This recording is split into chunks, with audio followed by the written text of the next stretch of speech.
तंग नजरी की हन वजह, यहाँ तरबियत या माहौल? ये 100% बात सही है।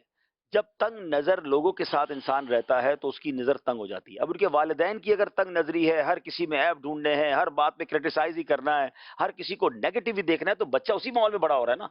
आप देख लें कि वुसअत क़ल्बी, वुसअत नज़री, कॉन्फिडेंस का बढ़ना, बड़ी सोच का होना, ये बड़े लोगों के साथ बैठ के मिलता है। अगर आप कॉन्फिडेंट बनना चाहते हैं, आप कॉन्फिडेंट लोगों के साथ रहें। आपको कुछ लोग ऐसे मिलेंगे जो हमेशा हौसला तोड़ने वाले होंगे। आप जब भी उनके पास जाएँ ना, कहेंगे यार कुछ नहीं हो सकता, सब बर्बाद हो गया। उनके पास जाओ ऐसा लगता है फ्यूज़ ही निकल जाता है इंसान का।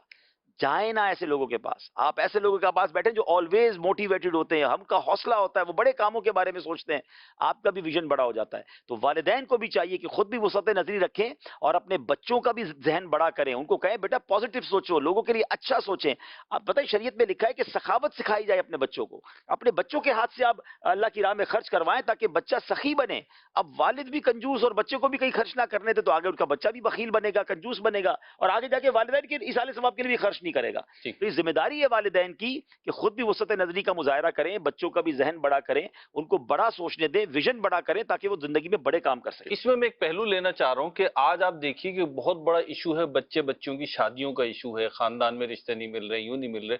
तो क्या एक उसका रीजन ये नहीं होगा, हम पहले के औकात में देखते हैं ज्यादातर जो है वो आपस में ही कुर्ब जवार में हो जाता था। अब करीब करीब है तो किसी को अपने बेटे के लिए दुल्हन चाहिए, तो किसी को अपनी बेटी के लिए दूल्हा चाहिए, लेकिन वो आपस में मेल मिलाप ही नहीं है।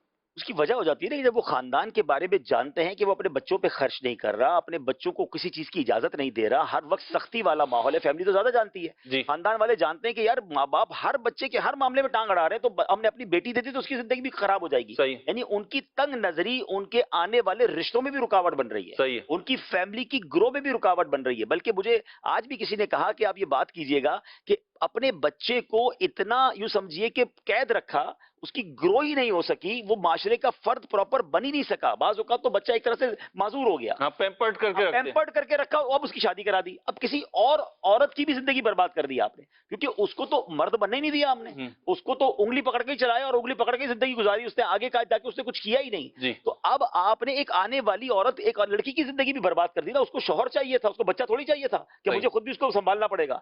तो ये भी एक प्रॉब्लम है कि हम अपनी बच्चों को ग्रो नहीं होने देते, उनको उस तरह बड़ा नहीं होने देते। कहते हैं ना वालिद ये कहे कि बेटा करो मैं खड़ा हूँ, हम्म। ये ना कहे कि हर काम मुझसे पूछ के करना।